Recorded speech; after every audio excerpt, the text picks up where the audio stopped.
Patricia Melvin is a painter based in New York City. What is it about New York that inspires you?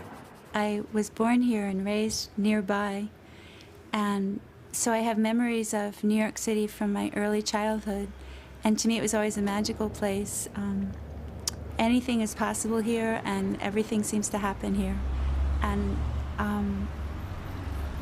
as my aunt once said to me, she said, people who live in New York, even if they've only been here for 1 year, they feel like they own the place.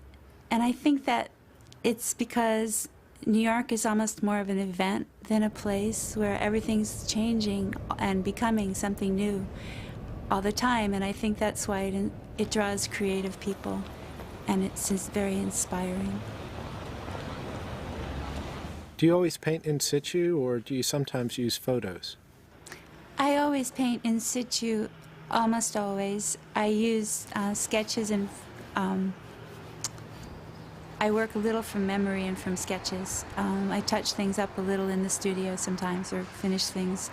But I like to be in the location because it's always changing, and I take pieces of the scene, things that happen at different times.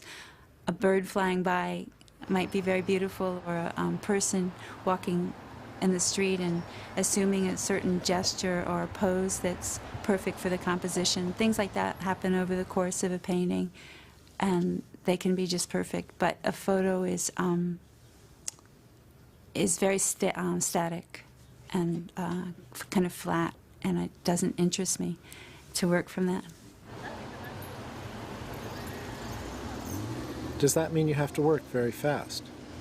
Actually, I do. I have learned to work very fast because there's so many things that change on the street, yeah, including being blocked by trucks.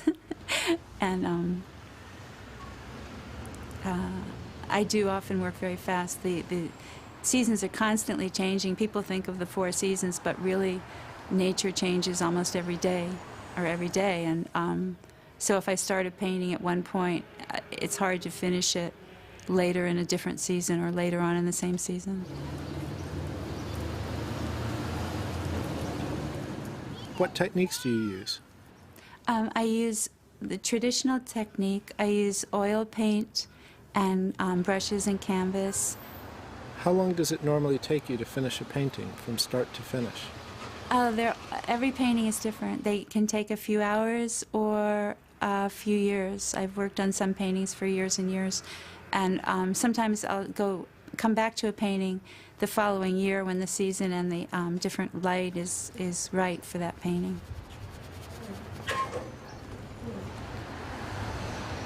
As well as the city pictures, you also paint outside New York in the countryside. What similarities and differences are there in painting the city and painting the countryside? The city is very geometric, and I happen to love geometry. I love angles, crisscrossing, and the composition and different geometric shapes. But the countryside, when I first started painting, it was very difficult for me for that reason, because you don't have the perspective of the streets and the angles of the roofs and so on to lead your eye through the painting. It was a wonderful experience to learn how to make your eye move across a grassy field as opposed to down a street where it's so clear and easy kind of to figure out. So what are the advantages and disadvantages of painting in the country and the city? The countryside is a wonderful place for me to paint. I love it because I'm usually alone, pretty much alone there, and I'm not distracted by passers-by. In New York City, there are just so many distractions with people coming up to me, and they're usually well-meaning, but it's just an interruption. It's a distraction from my work. And the countryside is so beautiful that I love painting there. But do you ever paint portraits? I do, occasionally. I love painting portraits, but it's very rare to find someone who will sit for a few hours for a couple of sessions, and I don't like to do portraits from photos. I've tried it, and I don't like the results.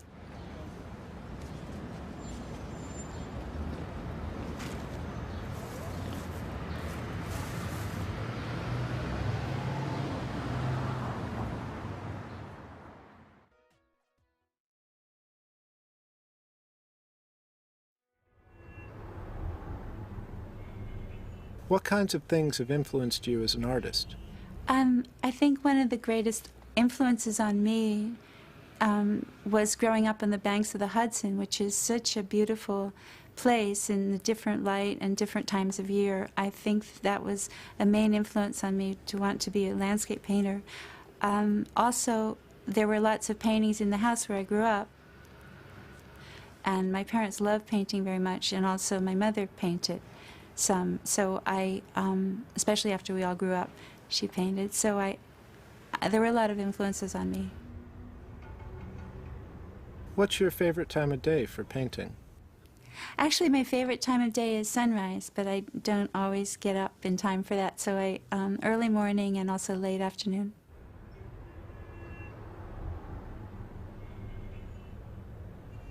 Do you have a favorite time of year or season? Yes, I do, actually. I love to paint just before the spring, when the air is so crisp and clear and there aren't yet any leaves on the trees, so they can really see down the streets. There's something magical in New York about that time of year, around March. And then, of course, when spring comes and the blossoms and the trees start to come out, it's just magical, but it lasts a very short time. Are there any other cities that you'd like to go and paint in? Oh, there are thousands of cities I'd love to go to paint in.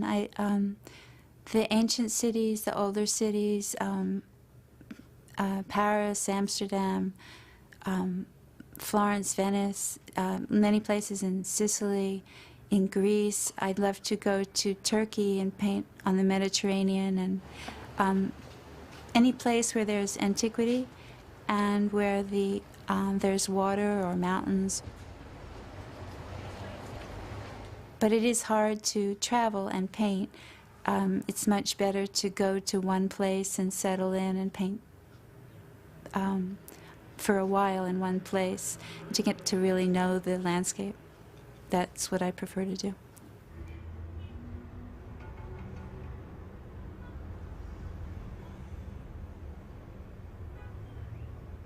What do you think are the pros and cons of an artist's life?